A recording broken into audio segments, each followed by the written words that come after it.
By habits I am a Muslim, by accident I am a Hindu. Accident कहां हुआ नहीं पता, लेकिन विषय यह नहीं है।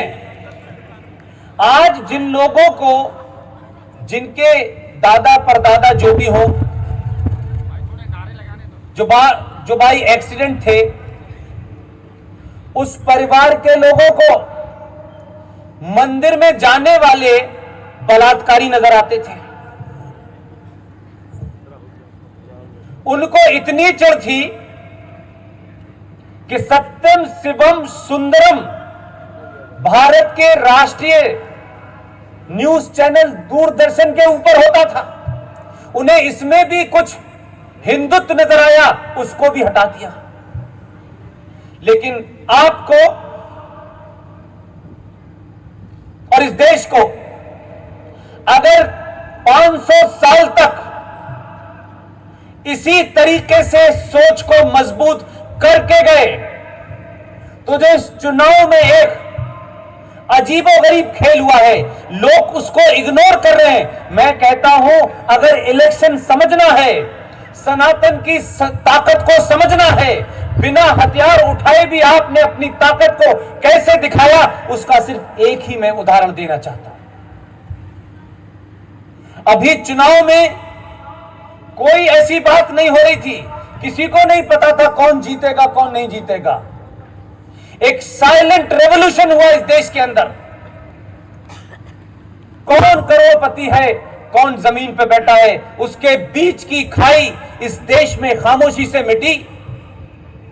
और जब यह होने लगा कि कोई खास विचारधारा, कोई खास सोच का आदमी, जो उसकी पहचान प्रोफाइल में 15 साल के क्रियाक्रम लिखे थे, इस बुनियाद पे चुना जाने वाला है,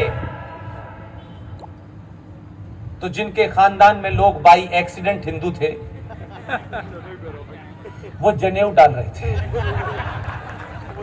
और आपने बिना कुछ करे ऐसा उलझाया, उसको यह समझ नहीं आ रहा है जनेऊ गर्दन में बांधू, कमर में बांधू, पेट पे बांधू, कहां बांधू, ऊपर बांध रहे, नीचे बांध रहे, लेकिन जनेऊ नहीं बंध पा रहा उससे। यह स्थिति सोची थी आपने? ये तो वो लोग थे जिन्हें मंदिर जाने से बड़ी प्रॉब्लम थी, जनेऊ बांधा, लोगों ने समझ लिया ये नकली जनेऊ वाला है। और एक लोग हैं जो सड़कों पे निकल के पत्थर चला रहे हैं आजकल, अल्लाह को बदनाम कर रहे हैं, कुरान को बदनाम कर रहे हैं, हदीस को बदनाम कर रहे हैं।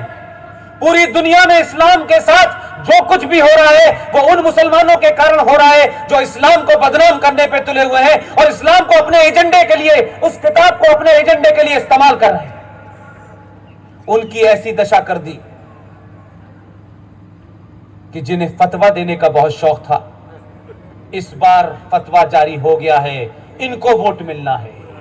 एक बड़ी मस्जिद है दिल्ली में, उस मस्जिद का इमाम हर 15 मिनट बाद दरवाजा खोल के देखता था कोई फतवा लेने आया कि नहीं आया। उसकी भी दुकान आपने बंद कर दी। अब फतवा नहीं देता, बेचारा बेरोजगार हो गया है, कोई जाता ही नहीं है वोट मांगने। अब उसको पहली बार पता चला ये सनातन के लोग जो हैं सनातनी समझने लगे हैं। इसलिए इस देश में बहुत कुछ बदला जा सकता है, लेकिन यह भी ध्यान रखिए कि लड़ाई के रूल, किसी भी युद्ध के नियम कुछ तो ऐसे होते हैं जो आप तय करते हैं, जिन्हें आपको तय करना है कि क्या होंगे। लेकिन जब सड़कों पे उतरकर लोग ये तय कर दें कि बातचीत नहीं करना चाहते, हम संविधान को नहीं मानेंगे, हम पुलिस को नहीं मानेंगे, हम कानून कोर्ट को नहीं मानेंगे, हम भारत की संसद को नहीं मानेंगे, क्योंकि हमारे पास एक बेरोजगार लोगों की उन्मादी भीड़ है और उस भीड़ से हम इस देश की सत्ता और व्यवस्था को डरा देंगे, तो फिर आप ये ध्यान रखिए कि अब कानून, इस लड़ाई का जो रूल है वो आप नहीं बनाने वाले हैं। इसलिए ये समय की मांग है कि आप पत्थर का जवाब पत्थर से बिल्कुल मत दीजिए, आपकी संस्कृति नहीं है। लेकिन एक दिन तय करें किस पार्टी में है, किस विचारधारा में है, एक दिन अपनी मर्जी से ये राष्ट्र तय करे। किसी नेता वेता के चक्कर में मत रहिए। नेताओं के बड़े एजेंडे होते हैं, वो इस पार्टी के हों, उस पार्टी के हों। इसलिए मैं बार बार कह रहा हूं, नेताओं को अपना काम करने दीजिए जो वो कर रहे हैं, और जिनको करना था उन्होंने संसद में कर दिया है। समाज तय करे एक दिन कि पूरे गुजरात में एक दिन नुकसान हमारा होगा, जीडीपी में एक दिन कम पैसा जाएगा। ऐसा बंद कीजिए कि पूरी दुनिया देखे कि सनातनियों ने इस देश की संसद में बनाए कानून की रक्षा के लिए पूरे गुजरात को एक दिन के लिए बंद कर दिया है। आपके उस बंद की ताकत पूरी दुनिया को दिखाई देनी चाहिए। मैं जानता हूं कि इसमें नुकसान आपका होगा। आप व्यापारी लोग हैं, आप हिंदुस्तान की जीडीपी में सबसे ज्यादा पैसा देते हैं। आप अगर पैसा ना कमाते तो राफेल नहीं आता। बातें करना, बहुत बड़ी बड़ी बातें लोग करते हैं। राजनीतिक लोग बड़े बड़े ज्ञान देते हैं आपको, बड़े बड़े राज्य हैं, लेकिन जमीन पे जो काम करते हैं उसकी बात को आपको मानना चाहिए। मैं नहीं चाहता कि 1947 बनाने निकले हुए लोगों को सड़कों पे जवाब दिया जाए। उनके लिए इस देश की पुलिस है, इस देश का कानून है, उनको निपटने दीजिए। लेकिन अपनी मर्जी से अपना नुकसान करके, नुकसान तो आपने 70 सालों से बहुत किया है, लेकिन एक दिन का नुकसान इस राष्ट्र के लिए करने के लिए सिर्फ बंद रखिए और पूरी सड़कों पे निकल के खड़े हो जाइए। किसी को समझाने की जरूरत नहीं है। मैंने कहा, जो शांति से क्रांति होती है वो बड़ी खतरनाक होती है। मैं इस बात को मानता हूं, अगर आप सच में स्थायी शांति चाहते हैं, शांति लाने के कई तरीके हैं। अमेरिका भी शांति लाता है, इजराइल भी शांति लाता है, लेकिन मैं मानता हूं शांति लाने का पूरी दुनिया में एक ही नियम है। अगर आप इस देश में स्थायी शांति चाहते हैं, आप चाहते हैं कि देश काम करे, बच्चे पढ़ने जाएं, बेटियां रात के 11 बजे अपने घर सुरक्षित लौट के आएं, तो आप ध्यान रखें, शक्ति लेने के लिए समय समय पर शक्ति का प्रदर्शन करते रहिए, तभी शांति मिलेगी। बिना शक्ति के प्रदर्शन के शांति दुनिया में किसी को नहीं मिलती। यह आदर्शवाद कहने में बहुत अच्छा लगता है, पूरा विश्व हमारा है, लेकिन विश्व जब हमारा होगा, जब विश्व का जो केंद्र है वो सुरक्षित रहेगा। अगर यह केंद्र सुरक्षित नहीं है तो यह स्लोगन बहुत अच्छा लगता है कि पूरी दुनिया हमारा कुटुंब है, बहुत अच्छी बात है। अपना घर सुरक्षित नहीं है, पूरी दुनिया की हम चिंता करें। पहले हमारा घर सुरक्षित होगा तब हम दुनिया की सोचेंगे। बहुत अच्छी अच्छी बातें कहने में बड़ा मजा आता है। भाईचारा है, किसमें? कौन भाई है और कौन चारा है? कहां भाईचारा है? और यह कैसा भाईचारा है? हमारे ये अपील की जा रही है। कुछ सामाजिक संगठनों को एक नया शब्द पैदा हो गया है, वो बगैर किसी बात में बोलते हैं, जो उनका काम नहीं है उसमें भी बोलते हैं। भारत की सुप्रीम कोर्ट ने, पीयूष भाई, एक लंबी सुनवाई हुई। आप तो हमसे पुराने हैं। 150 साल तक सुप्रीम कोर्ट में बाबर की बनाई मस्जिद और भगवान राम के स्थल पे झगड़ा था। आप मेजॉरिटी में थे, क्या आपको कोई रोक सकता था अगर ताकत से लेते? आपकी सेना थी, पुलिस थी, कानून था, जुडिशरी थी, संसद थी। आप हमारे डीएनए को चेक करना चाहते हैं, आप हमारे पेशेंस को टेस्ट करना चाहते हैं, हमारे तहम्मुल को चेक करना चाहते हैं। इतना सब कुछ होने के बाद भी भारत की मेजॉरिटी ने कहा नहीं, अगर भीड़ से कई सौ साल पहले ताकत के बल पर बाबर और बाबत की जितनी नाजायज औलादें आईं और 30,000 मंदिरों को तोड़ा, राम जन्मभूमि के ऊपर मस्जिद बनाई, मथुरा में मंदिर के ऊपर मस्जिद बनाई, और कमाल की बात देखिए, आप पूछते भी नहीं है, यह दुनिया में मथुरा में पहली एक मस्जिद है जिसका नाम है ज्ञान व्यापी मस्जिद। वाह वाह, क्या जबरदस्त भाईचारा है। मस्जिद का नाम ही ज्ञान व्यापी है, वाह।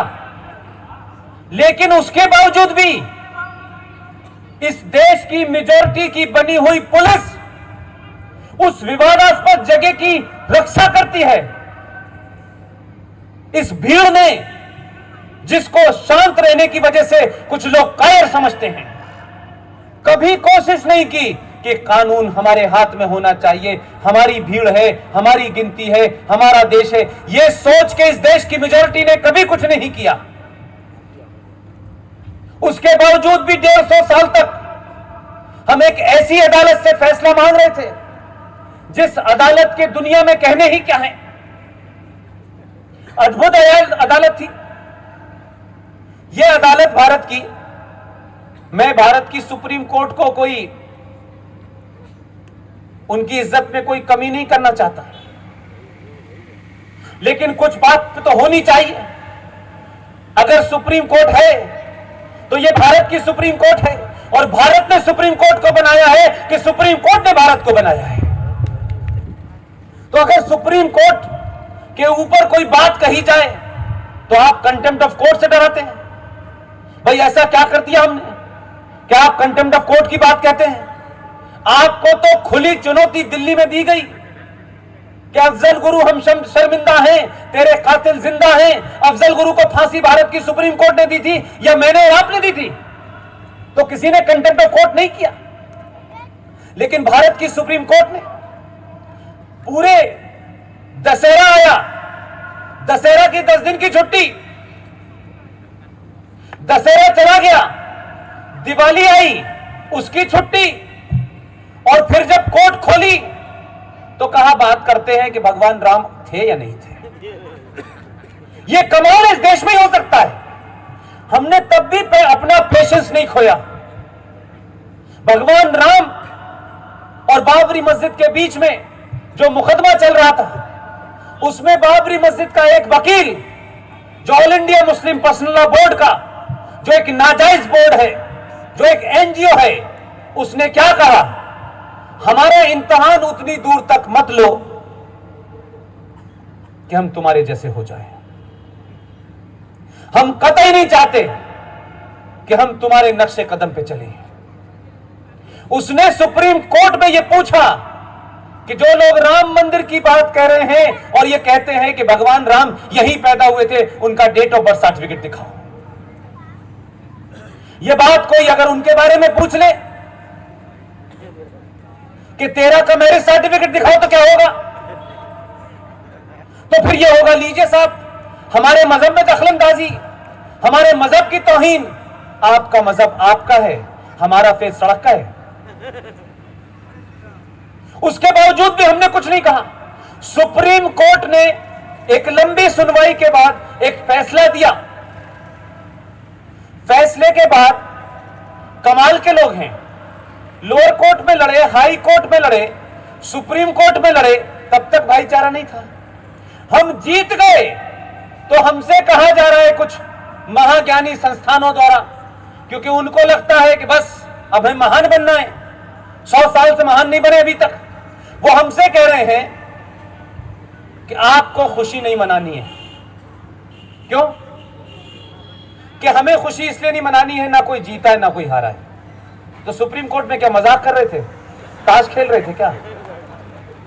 अगर हम 150 साल की लड़ाई के बाद कोर्ट से हमें एक ऐसा फैसला जिसे हम अपनी जीत समझते हैं, और उस जीत में खुशी मनाने से अगर किसी को दुख पहुंचता है, अगर कोई नाराज होता है, तो फिर यह भाईचारा कैसा है? मेरी जीत से अगर आपको नफरत है, मेरी जीत से अगर आपको दुख है, तो फिर यह भाईचारा नहीं है, यह मक्कारी है और यह बेईमानी है। कहां ये अननेचुरल बातें क्यों की जा रही? आप अपने आप को गैर जरूरी तौर पे एक्स्ट्रा ऑर्डिनरी राष्ट्रवादी क्या साबित करना चाहते हैं? हम बहुत महान हैं। अरे आप थे, साबित तो उन्हें करना है, वो क्या है, हमें नहीं साबित करना।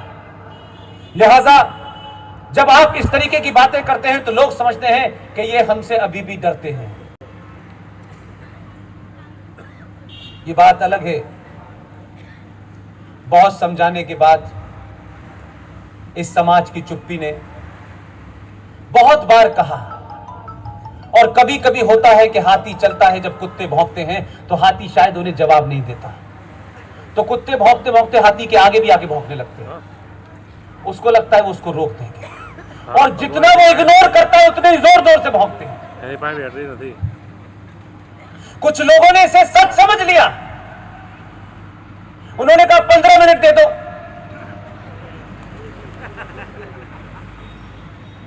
अब 15 मिनट दिए या नहीं दिए मुझे नहीं पता, लेकिन उनके दिमाग में यही था कि कोई कुछ कहेगा नहीं। उसने इतनी देर के लिए छूट दी है कि वो ये नहीं बता पा रहे कि हमारी नानी कहां है, दादी कहां है, चाची कहां है, मकान कहां था हमारा। मैं इसलिए बार बार कह रहा हूं, दुनिया के जो नियम हैं वो हर जगह लागू होंगे। दुनिया में जहां जहां आतंकवाद, जिस आतंकवाद से पूरी दुनिया को तुम डरा रहे हो, चाहे वो लश्कर तैयबा हो, चाहे वो जैश ए मोहम्मद हो, चाहे वो ISIS हो, ध्यान रखिएगा, मेजॉरिटी दुनिया में आतंकवाद करती है तभी सक्सेसफुल होता है। कश्मीर में आतंकवाद इसलिए सक्सेसफुल हो रहा है कि वहां की सत्ता व्यवस्था मुसलमानों के पास है, मेजॉरिटी 71% उनके पास है, इसलिए वहां रोज मूसा और दुजाना पैदा हो जाते हैं। पंजाब में कुछ दिन तक चला इसलिए कि वहां मेजॉरिटी थी। ये बात समझ में नहीं आ रही क्या? मौलवी साहब नमाज पढ़ाने के बाद जो खुतबा देते हैं, खुतबा उसे कहते हैं कि मौलवी साहब जब नमाज खत्म हो जाती है तो समाज के अंदर कुरीतियां क्या हैं, बुराइयां क्या हैं, हमें कैसे रहना है। इसकी शुरुआत तो इस्लाम में खुतबे से इसी कारण से हुई थी, लेकिन अब मौलवी साहब कह रहे हैं कि अब कौन सी ट्रेन जलानी है। इस देश की मेजॉरिटी के तहम्मुल और उसकी टॉलरेंस को चैलेंज मत करो। ये 2019 और 14 की जनरेशन है, ये सत्तू नहीं खाती है, ये मैगी खाती है। जितनी जल्दी खाती है उतनी जल्दी भूल जाती है। अगर इनसे तुमने सोचा कि इनकी सहन शक्ति, इनका धैर्य सत्तू वालों जैसा होगा, नहीं होगा। ये शाम को निपटा देंगे तुम्हें, इसलिए इतनी दूर तक मत ले जाओ। इनके बुजुर्ग जिंदा हैं, इनके घर में बड़े मौजूद हैं जो इनको सड़कों पे नहीं निकलने देंगे। इस राष्ट्र की प्रॉपर्टी को जो लोग तोड़ रहे हैं, आग लगा रहे हैं, नेम तो यह होना चाहिए कि उनकी नस्लों दर नस्लों से उसकी कीमत वसूली जाए। एक एक बस और एक एक ट्रेन, एक एक स्टेशन को फूका इसलिए जा रहा है कि तुम्हारा उसमें 10 पैसा नहीं लगा। इसलिए तुम्हें तकलीफ नहीं है, तकलीफ उनको है जिनके पैसे से ये बना है। ऐसा ना हो कि कुछ लोग दीवाने हो जाएं, और 1% दीवाने हो गए तो जहां से आए थे वहीं चले जाओगे।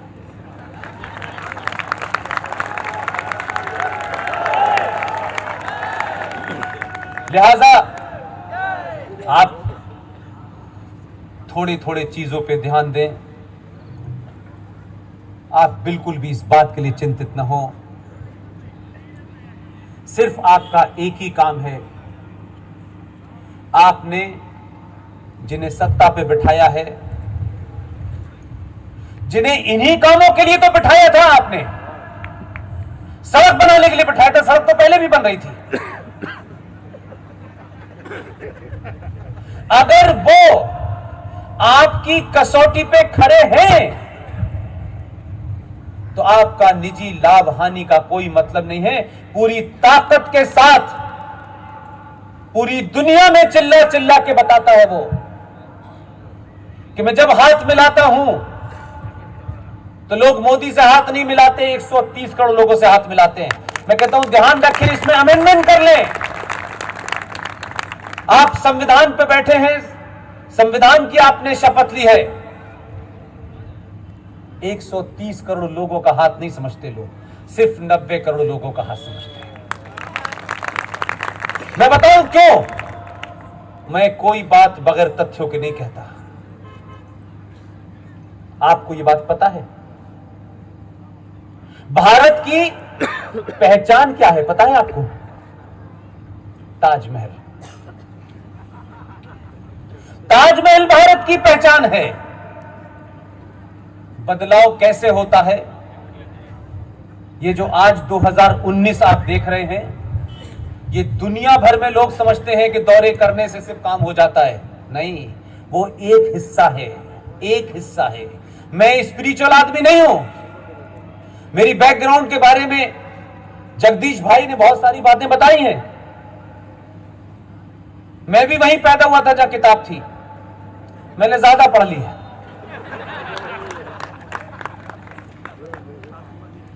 भारत के दौरे पर जितनी विदेशी मेहमान आते हैं, जितने विदेशी मेहमान आते थे, मैं इसलिए कह रहा हूं कि जो लोग उन चीजों पे निगाह रखे हुए थे उन्हें कोई कंफ्यूजन नहीं था।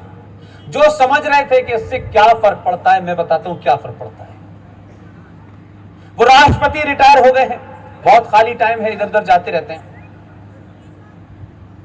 ये मौसूफ आपने भेजा जिन्हें, वो राष्ट्रपति भवन गए, राष्ट्रपति से पूछा कि हमारे यहां जो विदेशी मेहमान आते हैं और जब वो यहां से रुखसत होते हैं तो हम भारत की यादगार के तौर पे क्या देते हैं उन्हें? तो प्रणब मुखर्जी साहब ने बताया कि हम उन्हें ताजमहल देते हैं। अब मैं ताजमहल के बारे में एक मजहबी बात कहना चाहता हूं। आपकी दिक्कत यह है कि आप सुने सुनाए पे बहुत यकीन करते हैं और उनकी प्रॉब्लम यह है कि वो लिखे पे कम यकीन करते हैं। आप मुझे बताएं, कब्र जो होती है, जिसे आप टोम भी कहते हैं, इस्लाम में, कुरान में ये हराम है। कब्रें बनाने का कंसेप्ट नहीं है। अब आप कहेंगे तो फिर क्या किया जाता है? कब्र में जिन साहब की मृत्यु हो गई है उनको दफना दिया जाता है। उसके ऊपर किसी किस्म की ईंट लगाना हराम है। वो समतल हो जाती है, समय के साथ दोबारा चली जाती है। लेकिन हम इतने महान लोग हैं, एक आदमी ने अपनी बीवी की याद में किन कारणों से एक कब्रें बनाई। उन कब्रों को घर में रखना तो और ही हराम बात है। हम ताजमहल लाते हैं, घर में रख लेते हैं और इतने शान से रखते हैं कि ड्राइंग रूम में सबसे पहले वही नजर आए। हम थोड़ी देर के लिए विचार नहीं करते कि हम कर क्या रहे हैं। और ताज्जुब तो यह है कि वो ले जाए बेगम साहिबा को समझ में आता है। आप अच्छी खासी ठीक ठाक लड़की से शादी करके उसे ताजमहल दिखाने ले जाते हैं। क्या बताते हैं? यहां तुम्हें आना है, तुम्हारी याद में बनवाऊंगा। अभी आज शुरू किया, उसका अंत कर दिया बेचारी का। और इतने एंगल से तस्वीर खिंचवाते हैं, लगता है पता नहीं क्या प्राप्त करा है, और घर में लगवाते हैं। अगर वो बेचारी समझ जाए कि मेरा यह हाल होना है, वो फाड़ के फेंक देगी।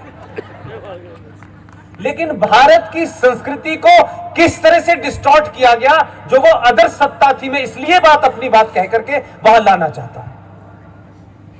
तो उन्होंने कहा कि भाई ये हम क्यों देते हैं? उन्होंने कहा यही दिया जा रहा है।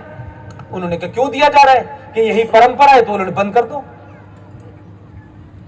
आप सबको यह बात पता होगी, कई बार रिपीट भी कर चुका हूं, लेकिन इसलिए मैं जगाना चाहता हूं। उसका संदर्भ आज से है। उस शख्स ने जिसे आपने 15 साल की ट्रेनिंग के बाद भेजा, वहीं बैठ के राष्ट्रपति भवन में तत्कालिक तौर पे राष्ट्रपति की सहमति से आदेश हुआ कि दुनिया का सबसे बेहतरीन प्रिंटर, और क्योंकि वो होमवर्क करके जाता है, इधर से प्रिंटर का नाम निकाला, उस पर साइन किए, इस पे ऑर्डर हुआ और यह कहा गया कि सबसे अच्छी बाइंडिंग के साथ अब से इस देश में विदेशी मेहमान जो भी आएगा उसको भारत की पहचान के रूप में गीता दी जाएगी। और जब आपने गीता दी, जरा गिनिए पीयूष भाई, 2014 से कल तक भी जो मेहमान दिल्ली में आया हो, गिनती से गिनिए, कोई 60-70 राष्ट्र अध्यक्ष आ चुके हैं। उन सबको उसने गीता दी है और हम उन लोगों की तरह हैं कि न अपना लिखा हुआ पढ़ते हैं न दूसरे का पढ़ते हैं।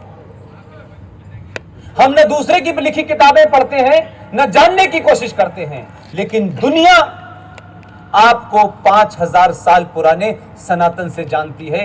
लिहाजा उन राष्ट्राध्यक्षों ने उसी जबान में, जिस जबान में दिया था, उसका फायदा यह हुआ, वो विदेशी लोग हैं, वो किताबों से नफरत नहीं करते हैं, वो किताब को पढ़ते हैं, समझते हैं। उन 70 देशों के राष्ट्राध्यक्षों ने जरूर पढ़ा होगा। इसको मैं ऐसे कनेक्ट करता हूं कि जब पाकिस्तान में बम धमाका किया और बहुत सारे, ये बहुत छोटी छोटी चीज होती है, और आज लोग ये कह रहे हैं कि हमने पूरे कश्मीर, पूरे इस्लामिक वर्ल्ड में धारा 370 जिस खामोशी से हटने के बाद दुनिया का सबसे बड़ा दादा, सबसे बड़ा पुलिस इंस्पेक्टर, उसकी स्थिति ऐसी कर दी है कि जैसे कि आपके इलाके में एमएलए चुनाव जीतने के लिए मोदी की सभा में खड़ा हो जाता है आके, उसका नाम किसी को पता नहीं होता, कोई जानना भी नहीं चाहता। मैंने कहा ये मोदी आया, दे दो उसको, ये कौन जीत गया नहीं पता। अभी गुजरातियों ने जो हाल किया है ट्रंप का, उस जगह जहां ये सभा हुई थी हाउडी मोदी, वहां पिछली बार ट्रंप को 2% वोट मिले थे। जो 50,000 आपके रिश्तेदार थे, जिन्हें खुद नहीं पता था कि ये 50,000 तो हैं, हमारे वोट की वैल्यू क्या है, उसने उस 50,000 वोट को ऐसा बेचा कि बिल्कुल एमएलए के कैंडिडेट की तरह खड़ा था, चुपचाप। उसे ये मालूम था हिंदी में मेरे लिए वोट मांग रहा है, लेकिन आपके आदमी जो है वो 24 कैरेट का बिजनेसमैन है। उसने पूरा जो 50,000 वोट बेचे, उसका पूरा का पूरा उसने इंटरेस्ट वसूल लिया। जो बात वो कहना चाहता था, पहले तो आते ही कहा कि अब ये बोलेंगे जो उम्मीदवार हैं, और उनके कहते ही उस बोला कि अब की बार ट्रंप सरकार। तो लोग यहां पे डरे। उन्होंने कहा कि यहां हमारी दुकान बंद कर गए, थोड़ी बहुत दुकान वहां चल रही है वो भी बंद करेगा। उसने उस आदमी को, आप 50,000 गुजराती जो पिछले हजारों साल से वोट देते थे, नहीं देते थे, ऐसा उनका सौदा किया कि वो आए।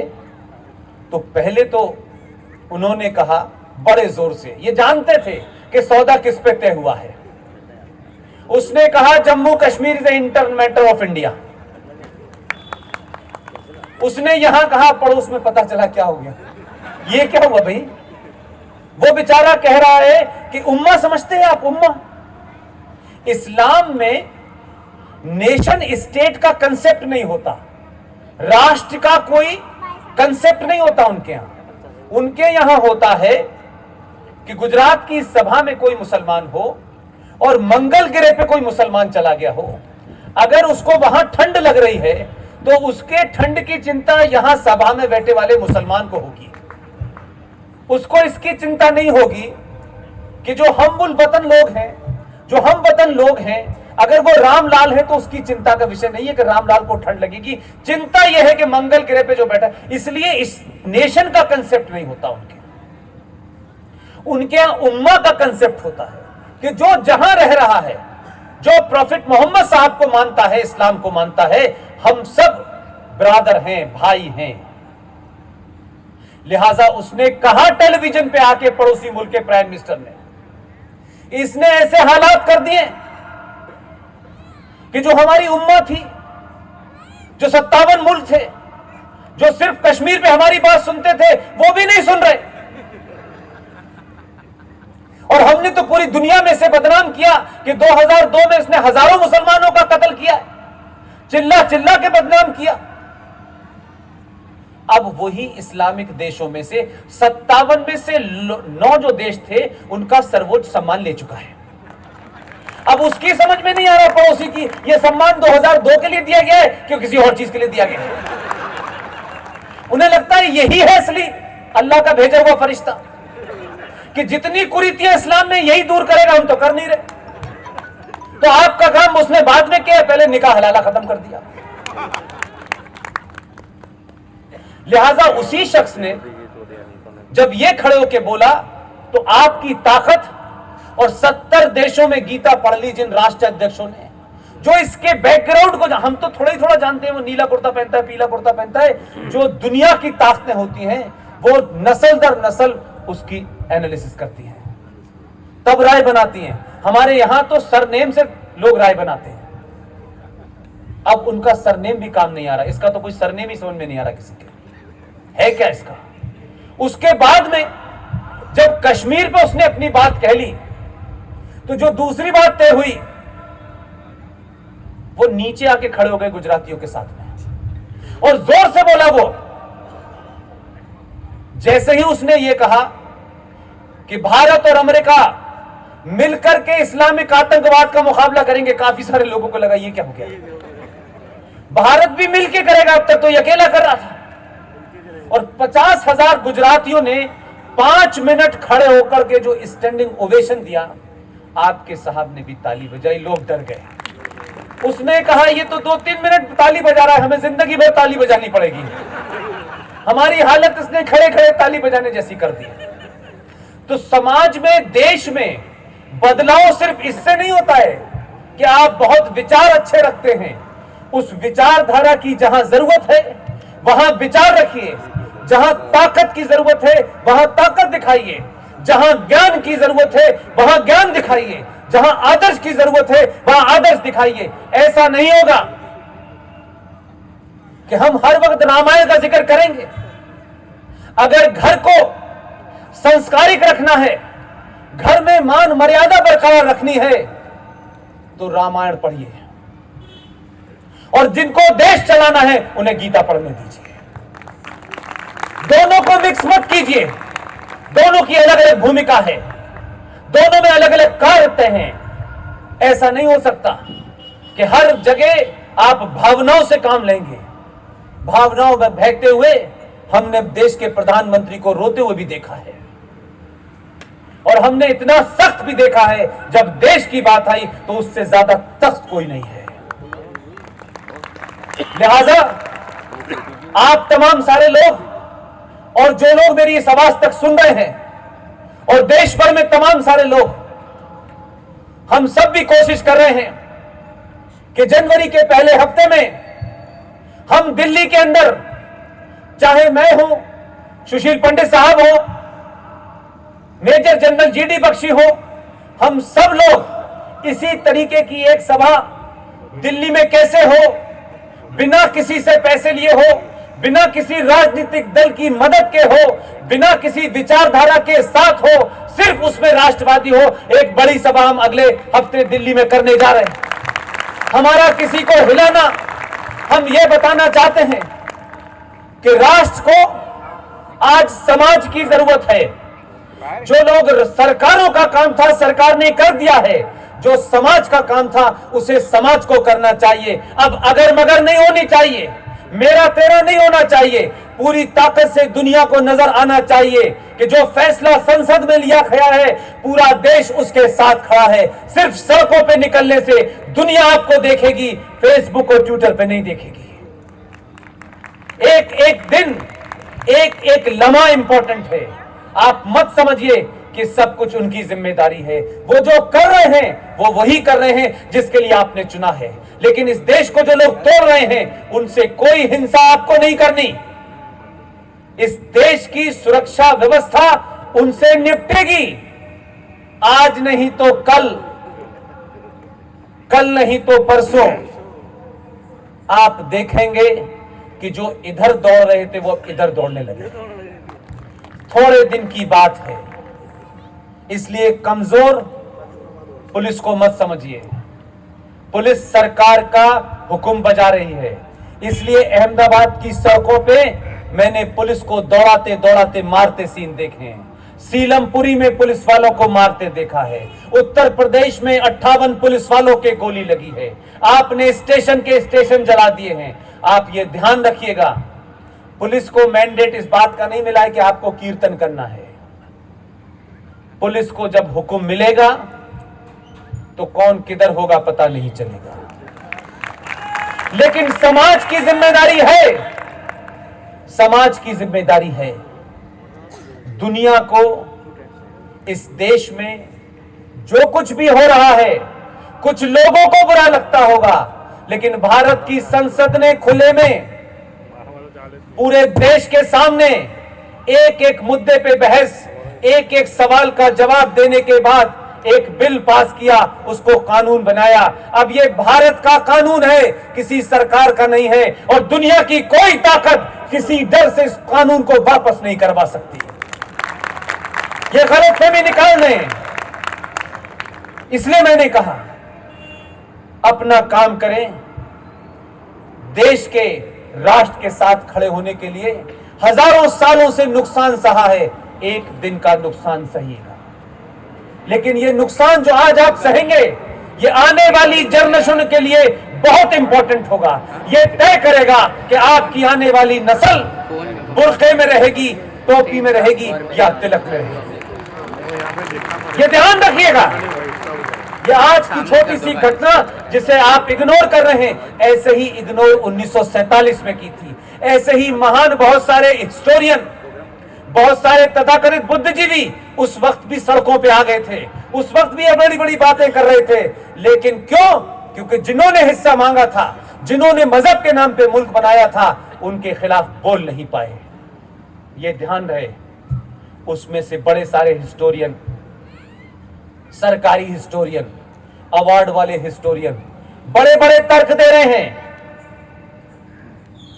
लेकिन उन्हें शायद ये नहीं पता कि इस सत्ता जिन्हें नहीं चाहिए, ऐसे लोग इस देश में रात दिन घूम के यही काम कर रहे हैं। उन झूठे हिस्टोरियन का हम जवाब दे रहे हैं, तर्कों से दे रहे हैं, किताबों से दे रहे हैं। हम सब ने एक ही बात तय की है, जब तक हम में शक्ति है तब तक रात के चाहे 1 बजे राजकोट में, चाहे अहमदाबाद में, चाहे सूरत में, मुंबई में, किसी इलाके में भी, छोटे से छोटे जगह, और जहां छोटे भाई का पजामा बड़े भाई का कुर्ता पहने हुए 15 मिनट का जो टाइम मांग रहा था, 3 बार उसके शहर में जाके मैंने कहा, 3 बार उसके शहर में भाषा की मर्यादा के साथ।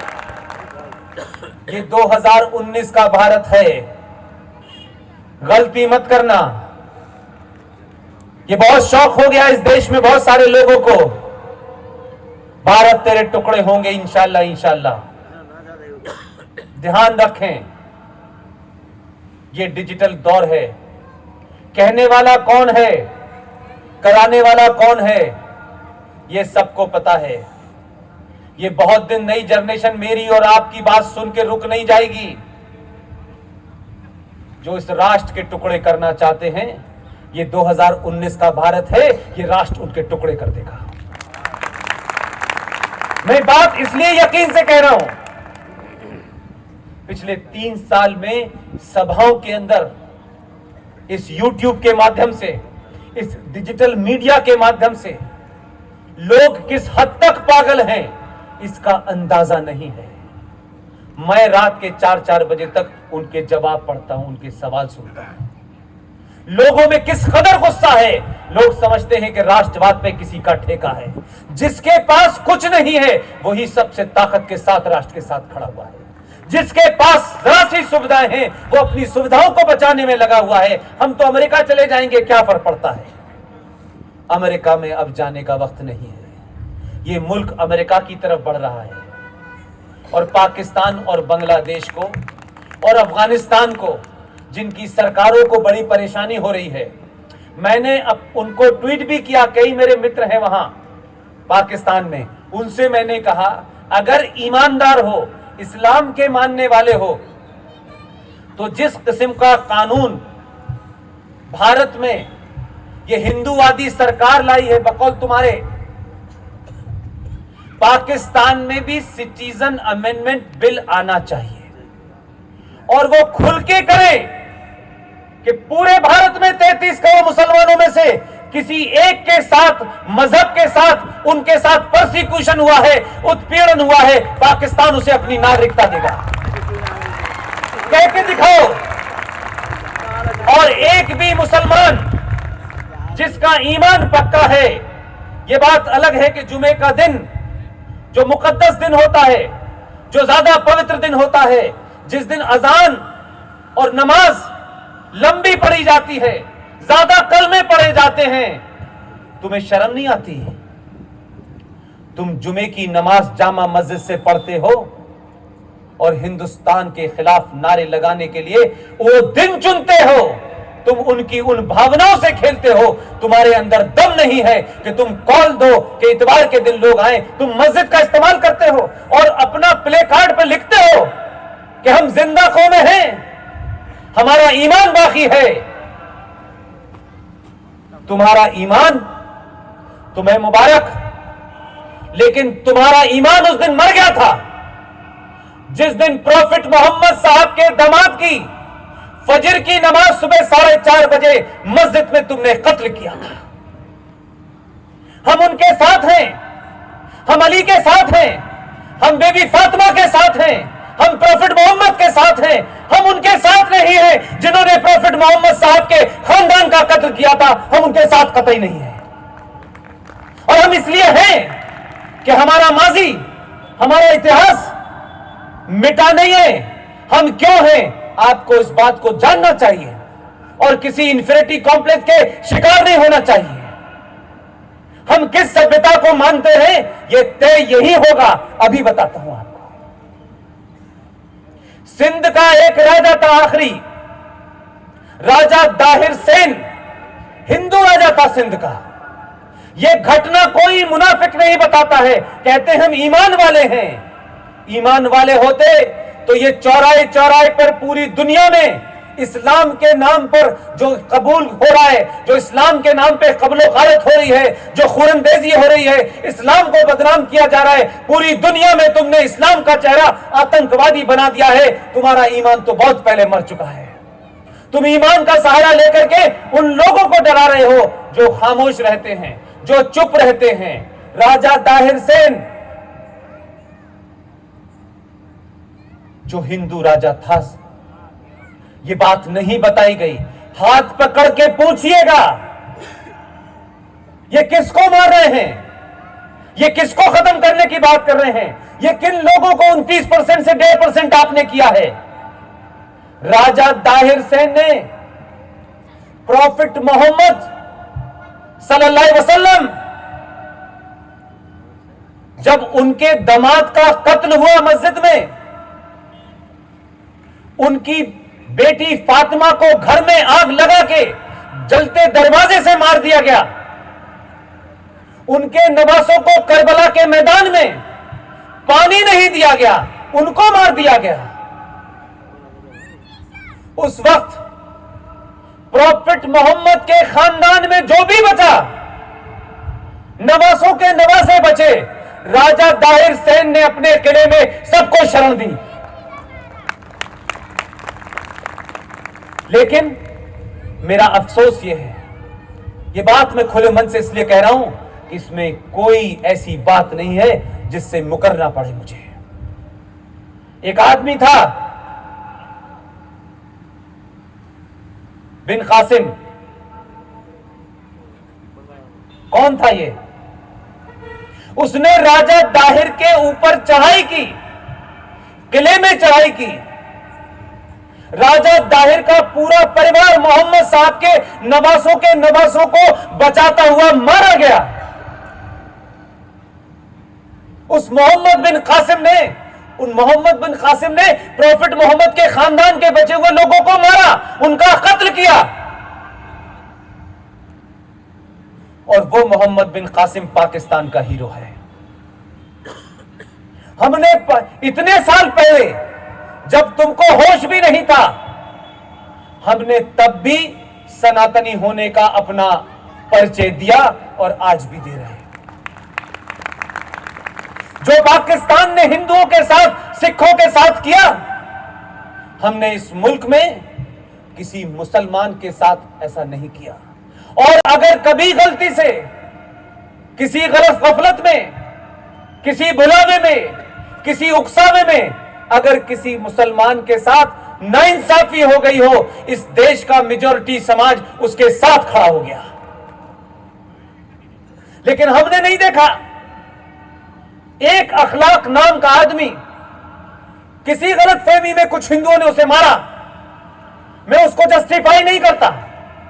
एक सब समाज में भीड़ तंत्र किसी का कत्ल कर दे, यह जस्टिफाई नहीं हो सकता। 130 करोड़ की आबादी में एक शख्स की हत्या हो गई, यह देश अखलाक के साथ खड़ा हुआ। किसी ने उसका नाम नहीं पूछा, पुलिस ने उसके खिलाफ गलत एफआईआर नहीं बनाई, सुप्रीम कोर्ट ने उसका केस इस बुनियाद पर नहीं सुना कि मरने वाला मुसलमान था। लेकिन अपना चरित्र, अपना किरदार देखिए, अपने दामन में झांकिए, अपने गरिबान में झांकिए और बताइए कि कौन सी किताब के तहत हिंदुस्तान के एक सूबे में आप 71% थे। आपने अलग संविधान बनाया, आपने वहां की विधानसभा 6 साल के लिए बनाई, यह भी हमने मंजूर किया। कहा कि हमारे यहां चीफ मिनिस्टर नहीं होगा, हमारे राज्य का मुख्यमंत्री प्रधानमंत्री कहलाएगा, हमने वो भी माना। सिर्फ इसलिए कि तुम्हें यह एहसास ना हो, तुम इस एहसास से कमतरी के शिकार ना हो कि मेजॉरिटी हिंदुओं की है तो हमारी मांग नहीं मानी। तुम्हारी नाजायज मांगे मानी हमने, लेकिन तुमने क्या किया?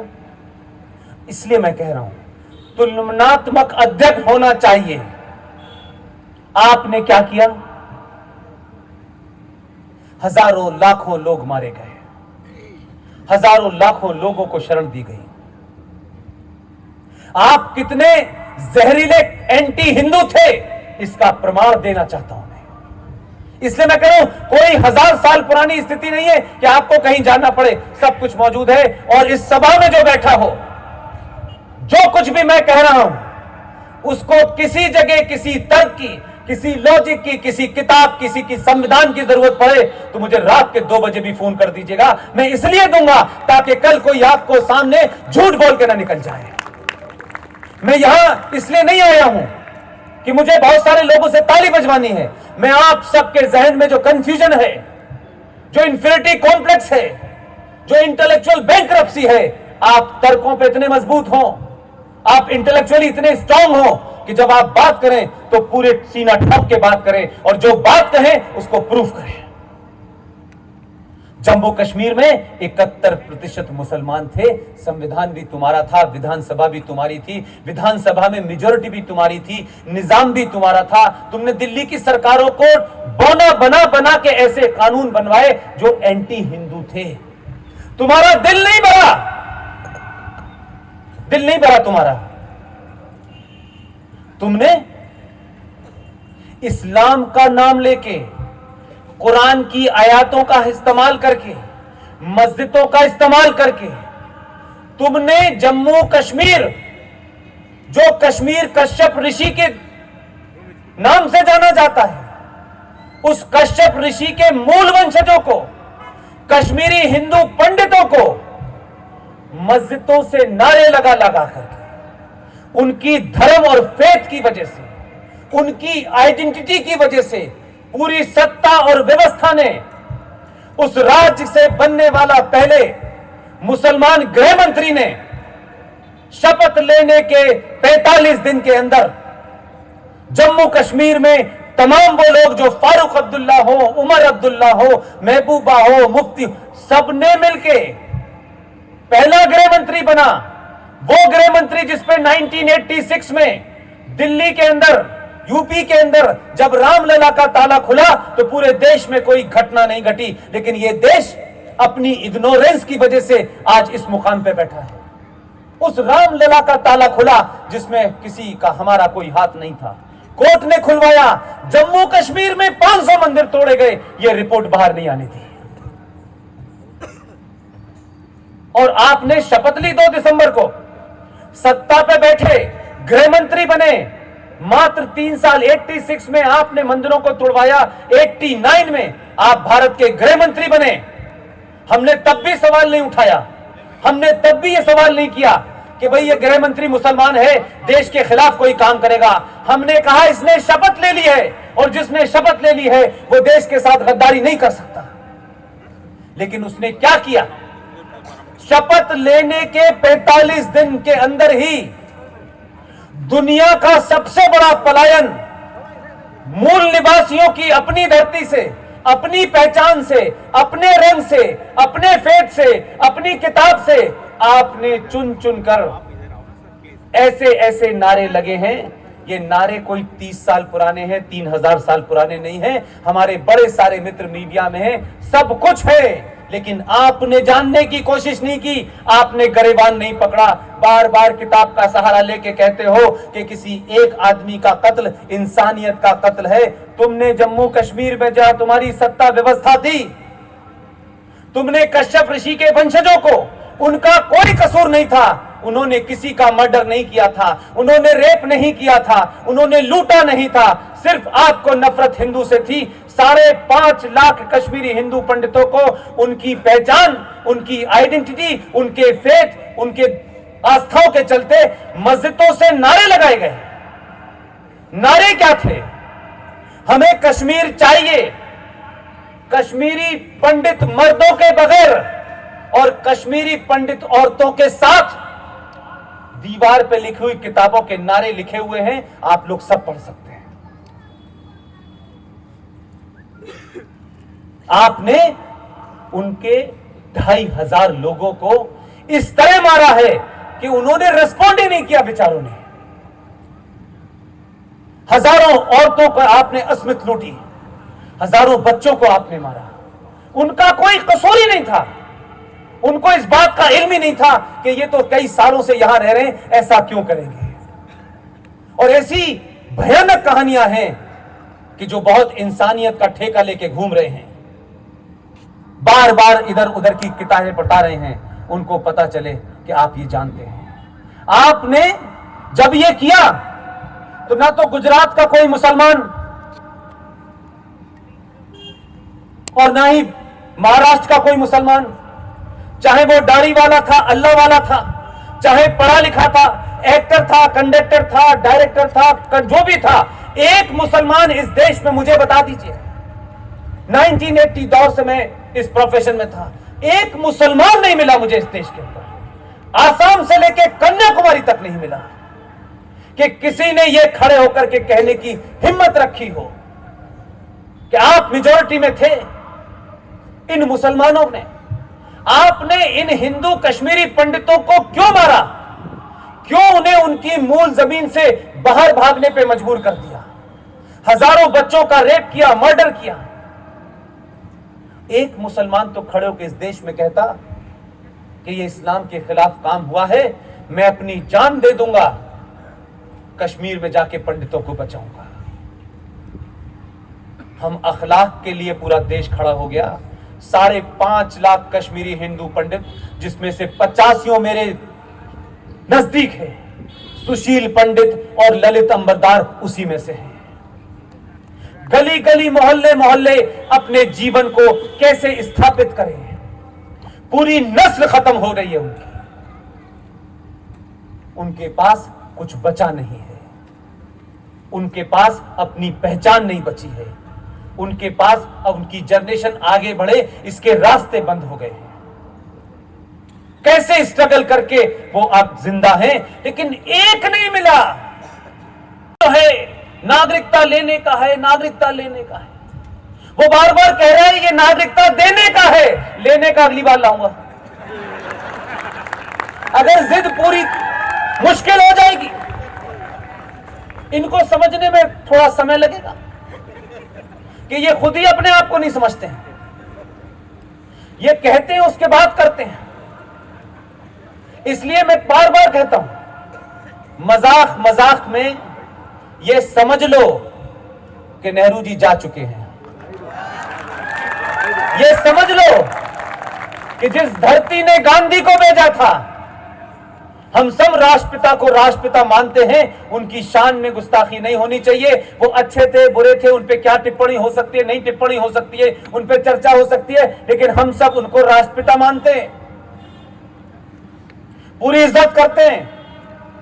और ऐसी इज्जत हो गई अब तो कि हर चौराहे पे सर झुका देते हैं, यहीं बैठे रहते हैं वो। लेकिन ये ध्यान रखिएगा, जरूरी नहीं है कि गुजरात से ज्यादा ही गांधी पैदा हो। हर बार गांधी नहीं पैदा होते यहां, तो मत समझना कि गुजरात से जो जाता है वो गांधी होगा। गुजरात से ये दो गए हैं, इनके बारे में अंदाजा लगा नहीं पा रहे लोग, इन्हें गांधी के देश का समझे, इसलिए लोग सदमे में हैं। पहले उन्हें सदमा था, मजाक समझ रहे थे, अब ये कह रहे हैं ऐसा क्यों कर रहा है। उनका अभी शुरुआत है, अभी ये सिलसिला चलेगा। होता यह है कि कुछ लोग इसलिए डराने निकले हैं कि नए साल का गिफ्ट देने वाला है जल्दी आपको, और जितना जोर से कहता है सबका साथ, सबका विकास, सबका विश्वास, उतनी जोर से लोग कांपने लगते हैं। इसका विकास बड़ा खतरनाक है, इसका विश्वास भी बड़ा खतरनाक है। जैसे ही कहता है लोग कहते हैं फिर मुसीबत आई। इसलिए ध्यान रखना, आप, मेरी विनती है आपसे, आप संपन्न राज्य के संपन्न लोग हैं। हमारे हाथ में जो है, जो कर्नल आर एस एन के हाथ में है, जो सुशील पंडित के हाथ में है, जो उनकी क्षमताएं हैं वो कर रहे हैं। जो पूरे गुजरात में हमें बुलाते हैं, जो पूरे देश में हमें बुलाते हैं, मैं उसका, उन सब का धन्यवाद इसलिए करता हूं। आप अपना पैसा लगा करके हमें यहां बुलाते हैं, हम अपनी बात आपसे आगे कहते हैं। अगर आप नहीं होते तो मैं यहां नहीं होता। ये बात कहने के लिए मजमा नहीं होता, और ये बात नहीं कहते तो धारा 370 और 35 पे जो जागरण हुआ, उस जागरण के दबाव में सरकार आ गई। और कमाल इसने ये किया कि धारा 370 जब पार्लियामेंट में रखी गई तो ये कहते हैं कि उर्दू सीधे हाथ से लिखी जाती है। ये बोले हम उर्दू उल्टे हाथ से भी लिख के दिखाते हैं। भारत के पार्लियामेंट्री इतिहास में कोई सरकार जिसके आपके पार्लियामेंट में, यानी सदन के एक हिस्से में जिसमें आपका बहुमत टेक्निकली नहीं है, दुनिया का और 70 साल में सबसे डिफिकल्ट बिल, जिसपे दो लोग बिल्कुल एकदम पानी और दूध की तरह अलग थे। ऐसे एक्सपेरिमेंट हैं ये दोनों साइंटिस्ट डॉक्टर, इन्होंने राज्यसभा जहां इनका बहुमत नहीं था वहीं पास करके दिखाया, और जब वहां पास हो गया तो बाकी लोग बोले वहां क्या बचा है, वहां तो पहले ही लुट चुके हैं। लेकिन उसमें भी खेल किया। इस पार्टी की टोटल स्ट्रेंथ है 303, और इनके भाई बंधु जो हैं, जिसे आप एनडीए कहते हैं, उनकी टोटल स्ट्रेंथ है 340 लोकसभा में। वहां करिश्मा यह हुआ कि 2 बार जब वोट डाले गए तो उनका करेक्शन करना है। 370 पे लोकसभा में, लोकसभा के 370 लोगों ने 370 पास किया। शाम को जो लोग विरोध में थे वो टेलीफोन करके पूछ रहे थे अबे ये 30 एक्स्ट्रा कहां से आए इनके पास। तो जिनसे पूछ रहे थे उनका फोन बंद था पहले से। तो 2014 में एक आदमी भेजा, वो ठीक ठाक काम कर रहा था, उसको बड़ा थ्रेट मिलती थी, हर दिन चैलेंज करते थे, उसने दूसरे वाले को भी बुला लिया इसमें। अब संकट यह है, एक बाहर घूम रहा है, एक घर चला रहा है।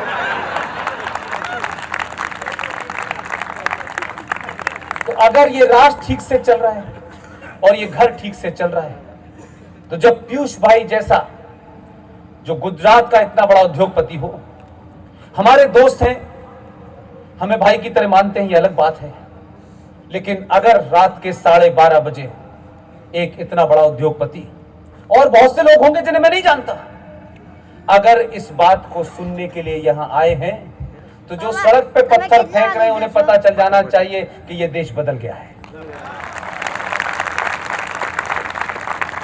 आप इसी तरीके से लगातार ये बैटन, ये ताकत जब आपको लगने लगे कि आप उम्र के उस मोड़ पे पहुंच गए हैं, आपको आने वाली जनरेशन को रुपया पैसा कारोबार तो बहुत आसान चीज है, सही बात बता के जाइएगा, ये 2019 500 साल तक रिपीट होता रहेगा। इसलिए भारत मां को मजबूत करना है तो भारत माता की जय लगाने से नहीं होने वाला, ये ध्यान रखिएगा। मैं बड़ा सेल्फ क्रिटिकल आदमी हूं, सब कुछ जिम्मेदारी पड़ोसियों की है और सारी गलती पड़ोसियों की है, मैं नहीं मानता। कुछ हमारी कमियां रही होंगी जिसकी वजह से आप 1000 साल तक बौनों के गुलाम रहे हैं, लुटेरों के गुलाम रहे हैं। और अगर आपको यह बोध हो गया है कि हमारे पूर्वज और पूर्वजों के पूर्वज से गलती हुई थी और सुधार की तरफ बढ़ गए हैं, तो ये काफिला तेजी से तरफ उधर बढ़ना चाहिए। ये भी ध्यान रखिएगा कि हमारी गलतियों के कारण, हमारे राजनीतिक स्वार्थों के कारण, जिन्होंने सनातन को बचाने के लिए अपने 9 साल और 6 साल के बच्चे की कुर्बानी दे दी, उन्हें हमने अपने कलेजे से दूर कर दिया। जो 1200 साल पहले जो दलित थे, ये कहानी में कई जगह कह चुका हूं, आपके सामने फिर कहूंगा। आपकी कमजोरी आपके अंदर है, उसे बाहर निकालिए। राफेल आपको नहीं बचाएगा, राफेल देश को बचाएगा। वो देश को बचाने के लिए लाया गया है। कोई 1100-1200 साल पुरानी एक कहानी है। बॉम्बे में हमारी एक बहन है, वाल्मीकि हैं, होम्योपैथी डॉक्टर हैं, पढ़ने लिखने की बहुत शौकीन हैं। उन्होंने ऐसे कागजात निकाले हैं और क्या गजब की बात बताई। वो एक मुहिम चला रहे हैं कि दलितों को, वाल्मीकियों को अब सुअर नहीं पालना चाहिए। मैंने पूछा कि इसके पीछे पूरा मकसद क्या है। उन्होंने कहा कि ये सुअर पालने की पूरी व्यथा को आप पुष्पेंद्र जी सुनेंगे तब आपको एहसास होगा। और वो मेरे संपर्क में इसलिए आई हैं कि जम्मू कश्मीर, जहां अल्लाह की हुकूमत थी, अल्लाह के मानने वालों की हुकूमत थी, क्योंकि जम्मू तो जन्नत है, वहां पर 1957 में शेख साहब जो गंदगी करते थे उसे साफ नहीं करते थे। तो यह कहा गया कि भाई महामारी फैल गई क्योंकि उनकी गंदगी को उठाने वाला कोई नहीं था। तो शेख साहब ने अपनी कैबिनेट 1957 में, बख्शी गुलाम मोहम्मद साहब वहां के वजीर आजम यानी प्रधानमंत्री थे, उन्होंने कहा कि हिंदुओं में कोई एक कम्युनिटी है, वो ये गंदगी साफ करने का काम करती है। मुझे समझ में नहीं आया, अल्लाह ने जब तुम्हें बनाया था तो गंदगी करने वाला हिस्सा भी तुम्हारे पास था, तो गंदगी साफ करने के लिए क्या हमें भेजा था? तो 57 में गुरदासपुर, पठानकोट और अमृतसर से 200 वाल्मीकियों को लेके आया गया और बख्शी गुलाम मोहम्मद साहब ने उनसे वादा किया कि हम आपको जम्मू कश्मीर की नागरिकता देंगे। लेकिन चोरी चोरी, मक्कारी के साथ, इस नफरत के साथ ये वाल्मीकि भी हिंदू ही होते हैं। अब तो वो संविधान गटर में चला गया। आप में से मुझे उम्मीद है कि आपने वो संविधान देखा तक नहीं होगा।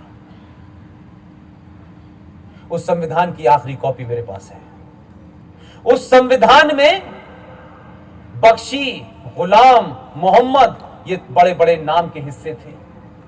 उन्होंने एक एग्जीक्यूटिव ऑर्डर पास किया विधानसभा में और उसे अमेंड करके कश्मीर के संविधान में जोड़ा। और उस एग्जीक्यूटिव ऑर्डर में क्या किया कि जम्मू कश्मीर में ये जो 200 वाल्मीकि आए थे, जिनकी आज गिनती 2019 में 2.5 लाख है, एग्जीक्यूटिव ऑर्डर ने कहा ये यहां रहें, यहां पढ़ें, यहां लिखें, ये एमबीबीएस की डिग्री लें, ये इंजीनियर की डिग्री लें, लेकिन जम्मू कश्मीर राज्य, माफ कीजिएगा ये शब्द मैं इसलिए बार बार बोलता हूं, आज ये अनपार्लियामेंट्री हो गया है। उस वक्त अनपार्लियामेंट्री नहीं था। मेरी कोई किसी की शान में गुस्ताखी करने का कोई इरादा नहीं है। उस एग्जीक्यूटिव ऑर्डर में लिखा गया कि ये कुछ भी पढ़ें, कितनी भी डिग्री ले लें, लेकिन जम्मू कश्मीर राज्य सिर्फ इन्हें भंगी की नौकरी देगा। ये अल्लाह मियां के मानने वाले, ये अल्लाह की मखलूक, सुप्रीम क्रिएशन में नफर करने वाले का ढंढोरा पीटने वाले लोगों ने जम्मू कश्मीर में पिछले 70 सालों से वो 200 वाल्मीकि जो 2.5 लाख हो गए, जिनके बच्चे आज राष्ट्रीय चैंपियन हैं, आपके गुजरात शहर में, आपके अहमदाबाद शहर में, मुंबई शहर में, वो बच्चे वहां से भाग भाग करके कुछ डिग्रियां लेके आए और जब नौकरी लेने गए तो उन्होंने कहा नहीं बेटा, तुमको नौकरी तो जम्मू कश्मीर के संविधान के हिसाब से सिर्फ भंगी की मिलेगी। एक लड़की राष्ट्रीय चैंपियन है, एमबीबीएस है। और जरा थोड़ी देर के लिए सोचिए, आप अपने दिलों पे सोचिए, हमने जो गलतियां की हैं, हमने जो पाप किए हैं जाने अनजाने में, अगर उसको प्रायश्चित करने का मौका मिले तो करना चाहिए। आज की जनरेशन में जरा किसी से पूछिए कि जो लड़की 24 साल की है, जो नेशनल चैंपियन है, आप गए नहीं जम्मू में, आप बर्फ देखने जाते थे, आप जम्मू कश्मीर में जम्मू नहीं जाते थे, सिर्फ आप अल्लाह मियां की उस बर्फ को देखने जाते थे। कच्ची डलियों में उनकी माओ ने, बहनों ने, बच्चों ने कच्ची डलिया में शेख साहब की गंदगी उनके मुंह से होती हुई कपड़ों पे जाती थी। रोज इस देश के किसी दलित लीडर ने, इस पार्टी और उस पार्टी के लीडर ने इस पे चर्चा नहीं की, इस सवाल को सवाल नहीं बनाया, समाज में नहीं लाए। और एक राज जिसमें अल्लाह के मानने वालों की मेजॉरिटी थी, उन्होंने उनसे यह कृत्य कराया। वो करते रहे, बड़ा दबाव पड़ा, उसके बावजूद भी वो दलित रहे, हिंदू रहे, धर्म नहीं बदला। हम किस भारत माता की जय की बात करते हैं? भावना में कि भारत माता की जय, भारत माता की, अपने घर में बैठ के बहुत जोर जोर से कहते हैं आप। भारत माता की जय क्या हुई? भारत माता की असली जय ये हुई कि कुछ लोगों के लिए हटा होगा। मुझसे पूछिए कि मैंने 35A को बहुत नजदीक से काम किया है, उन परिवारों में पिछले 10 साल से जा रहा हूं। मेरी कोई राजनीतिक महत्वाकांक्षा न थी, न है। 1200 साल पहले वही दलित और वाल्मीकि, ये घटना इतिहास की है। ये इसलिए नहीं बताई गई कि इस बताने से जो सत्ता के आसपास रहेगा वो बांटा नहीं जाएगा। इसलिए आप लैंग्वेज पे बटे, जात में बटे, जात के अंदर जात में बटे, फिर दलित हुए, फिर महादलित हुए, फिर ओबीसी हुए, फिर महा ओबीसी हुए। फकत यह है कि आप हर चीज पे बटे। उस जमाने नवाबों, राजाओं के उन दौर में दलित औरतें जब शादी करके घर लाई जाती थीं, तो यह रस्म थी कि जो लड़की शादी होके आई है वो अपने पति के घर जाने से पहले 3 दिन नवाब साहब के घर रहती थी। यह सिलसिला सालों चला। जिन्हें आप समझते हैं कम पढ़े लिखे हैं, जिन्हें समझते हैं अछूत हैं, जिन्हें आपने अपने से दूर किया, उस दौर में हमारे यहां तो बड़े से बड़ी कास्ट वाले को हमने देखा है, बड़े से बड़ी महान कास्ट वाले को देखा है। थोड़ी सी तकलीफ होती है, कहते हैं हम राजीव जॉन हो जाएंगे, हम सतीश जैकब हो जाएंगे। हम थोड़ी सी तकलीफ में एकदम आर पार कर देंगे। उनकी बहुएं नवाब खानदानों में जाती थी, 3 दिन बाद आती थी। उस दौर के दलितों ने क्या मूवमेंट चलाया, ये मैं सोचता हूं कभी कभी। कि आप बुरे से बुरे वक्त में कम से कम गिनती में भी हो, तो अगर आप उस लड़ने की शक्ति है तो कोई ना कोई रास्ता निकालते हैं, और जब रास्ता निकालते हैं तो जरूर राह मिल जाती है। उन लोगों ने नवाबों के यहां गए, डेलीगेशन कहा और विनती की कि हमें अपनी बेटी, अपनी बहू आपके यहां भेजने से ऐतराज नहीं है, लेकिन हमारे यहां एक कुल देवी है, उस कुल देवी की पूजा करके हम चाहते हैं कि वो आपके यहां आए। आपको कोई इतने डरे हुए थे, जब आज तक वो डरे हुए हैं, तो आज से मैं कितने 1200 साल पुरानी कहानी बता रहा हूं। नवाब साहब अपने नशे में चूर थे, उन्होंने कहा कोई फर्क नहीं पड़ता। आपको पता है, इतिहास पढ़िए, उस दौर के वाल्मीकियों ने क्या किया। कुल देवी की पूजा के नाम पर सुअर की बलि चढ़ाई। और हमारे यहां रिवाज है कि जब भी कोई बहू अपने पति के घर पहली बार आती है तो दरवाजे में एंटर करती है तो महावर लगता है उसके तलवों पे, और उन्हीं का अक्स बना के अंदर जाती है। ये होता है परेश भाई, आज भी होता है। उन दलितों ने, उन वाल्मीकियों ने सुअर को काटा, उसके खून में उस बहू के पैर साने और कहा नवाब साहब के घर चली जाओ। तब यह प्रथा बंद हुई। वो तब भी धर्म बदलने के लिए आजाद थे।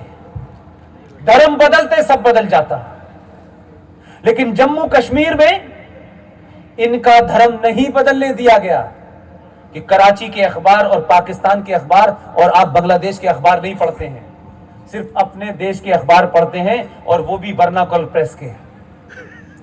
कराची के अंदर जहां मेरा हेड ऑफिस था, आज भी नोटिस जारी हो रहे हैं, अखबारों में अपील निकाली जा रही है, एक भी दलित के साथ कुछ होना नहीं चाहिए, जो हो गया है उसको खामोशी से छुपा दो। अगर ये चले गए तो हमारी सड़कों और हमारे पैखानों को साफ कौन करेगा, इसलिए उनको रोक लिया गया है। यही मानसिकता कश्मीर में थी जहां मुसलमान मेजॉरिटी में थे, यही पूरे पाकिस्तान में है, पूरे सिंध में, पूरे बलूचिस्तान में। आपका दलित वाल्मीकि भाई उनकी गंदगी उठाता है, इसलिए रोका है, इसलिए नहीं रोका। अगर दलितों से प्यार होता, अगर दलितों से चिंता होती, जिस चिंता का इजहार इस देश में टोपी लगा करके कुछ लोग कहते हैं जय भीम और जय मीम, तो माफ कीजिए, पाकिस्तान में जब ये पाकिस्तान बना तो जिन्ना साहब बंगाल से एक आदमी को अपने साथ लेके गए कि भाई हमारे साथ और तुम्हारे साथ इस देश के ब्राह्मण ने बड़ा जुल्म ज्यादती की है, हम लोग भाई भाई हैं, दोनों सताए हुए। उनको लेके बंगाल चले गए, उनको डॉक्टर अंबेडकर ने समझाया, 4 जगह जिक्र है उसका, उन्होंने कहा गलती कर रहे हो, मत जाओ पाकिस्तान। चले गए, पाकिस्तान गए, पाकिस्तान के पहले लॉ मिनिस्टर बने। जिन्ना साहब की जल्दी मौत हो गई। अपने लॉ मिनिस्टर होते हुए उन्होंने पाकिस्तान के पहले प्राइम मिनिस्टर से बहुत दुखी होकर कहा, इतनी खबरें, मैं लॉ मिनिस्टर हूं, अपनी कम्युनिटी को बचा नहीं पा रहा, आप जिस वादे के साथ मुझे लाए थे ये तो उससे उल्टे हालात हैं, यहां तो सरेआम रेप। ये मैं आपको 47, 48, 49 की कहानी बता रहा हूं, आज कोई नई बात नहीं हो रही जो सिंध में हो रहा है। तो जानते हैं पाकिस्तान के पहले प्राइम मिनिस्टर ने उनसे क्या शब्द कहे। उन्होंने कहा, जिन्ना साहब आपको लाए थे, जिन्ना साहब जा चुके हैं, आप भी चले जाएं। उस जोगिंदर नाथ मंडल नाम के दलित पहले लॉ मिनिस्टर हिंदुस्तान कहां आया, कहां गया, इस देश को पता नहीं है। जिन्होंने खुलेआम गद्दारी दलितों के साथ की, धोखा दिया, जो 47 में 48 में जिन कारणों से जोगिंदर नाथ मंडल नाम के बंगाल के मुस्लिम लीग के एमपी को ले जाकर के पहला देश का उन्होंने कानून मंत्री बनाया, जब उसके रहते हुए वो दलितों को नहीं बचा पाया, तो आज जो खबरें आप सुन रहे हैं ये तो 70 साल बाद की कहानी है। और हम पे दाग लगता है कि ये समाज दलितों के खिलाफ है। हां, मैं मानता हूं हमने नहीं मालूम, हमारे पूर्वजों ने क्या किया हमको नहीं पता, लेकिन अगर तुम कहते हो कि पूर्वजों ने किया, हम सरेआम माफी मांगते हैं। हमें दुख है इस बात का कि हमारे पूर्वजों से कोई गलती हुई है, जाने हुई है, अनजाने हुई है। लेकिन अगर मैं ये कह के भी प्रायश्चित कर सकता हूं, अगर सनातन इससे भी मजबूत होता है तो हम सबको करना चाहिए। इसमें कोई बड़ा छोटा नहीं होने वाला। लिहाजा आपने क्या किया? आपने न जम्मू कश्मीर के दलितों का साथ दिया, आपने अंबेडकर बनाया, आपके राज्य के, आपके इसी सूबे के राजा गायकवाड़ के वजीफे से पढ़ने गए थे अंबेडकर बाहर, लॉ की डिग्री हासिल करने। लोग बार बार कहते हैं दलितों की हालत ऐसे। अरे भाई, पिछले 1000 साल से तो हिंदू ब्राह्मण कोई सत्ता पे था ही नहीं, तो तुम्हारी इतनी बुरी हालत हमने की है, उन्होंने की? आप दुर्वासा से लेके वाल्मीकि, हमारे यहां तो 2-4 लोगों को छोड़ के सारे के सारे ऋषि हमारे या तो ओबीसी हुए या दलित हुए, लेकिन ये इतिहास आप नहीं बताएंगे। लिहाजा आप सिर्फ कुछ कुछ अपने अंदर की कमियों को बिना किसी से बताए, जैसे चर्च में कन्फेशन बॉक्स होता है, उसमें तो लोग बहुत कुछ अलग अलग बातें कन्फेस करते हैं। अपने दिल पे हाथ रखिएगा और सोचिएगा कि हम सनातन के मानने वाले हैं। सनातन में कोई दलित वलित नहीं होता, सनातन में कोई कास्टवास नहीं होती। हमसे जो गलती हुई है उसको अगर हमें मौका मिला है तो उस गलती को सुधारें। घर वापसी के लिए जो लोगों ने तलवार के जोर पे शलवार पहन ली थी आज से 500 साल पहले, उन्हें वापस लाने की चिंता में अपना दिमाग न खराब करें। जो लोग आपसे नाराज हैं, कुछ न करें, हफ्ते में एक दिन दलित के घर का पानी पी के आए, आपकी ताकत इतनी बढ़ जाएगी कि सड़कों पे लोग जो चिल्ला रहे हैं, जो मिसगाइड कर रहे हैं, इसमें मैंने बहुत देखा है। भीम आर्मी के आदमी को गिरफ्तार किया गया है। जो जामा मस्जिद से टोपी नीले रंग की लेके चल रहे हैं, ये मिसगाइड किया जा रहा है ताकि आपकी ताकत को बदला जा सके, ताकि उनके कम्युनल एजेंडे को पूरा ना हो सके, ताकि उनका कम्युनल एजेंडा एक्सपोज ना हो सके। लिहाजा मैं समझता हूं आपको इस कानून के बारे में किसी को नहीं बताना। इतने भोले लोग नहीं है कि आपके बताने से उनको जानना ही नहीं है, क्योंकि उनकी चिंता दूसरी है। 370 गया, तलाक हलाला का 2020 मैच खत्म हो गया, राम मंदिर पे कोर्ट हिंदू हो गई है, और अब नागरिकता दे रहा है, गिनती बढ़ा रहा है। अगली बार हमारी गिनती घटाएगा। फिर कन्वर्जन के खिलाफ भी एक्ट आ रहा है। फिर भारत के संविधान में यूनिफॉर्म सिविल कोड है, यूनिफॉर्म हो गए तो 4 नहीं कर सकते। तकलीफ कहीं और है, बताई कुछ और जा रही है। आप तमाम सब लोगों का बहुत बहुत शुक्रिया। Thank you very much.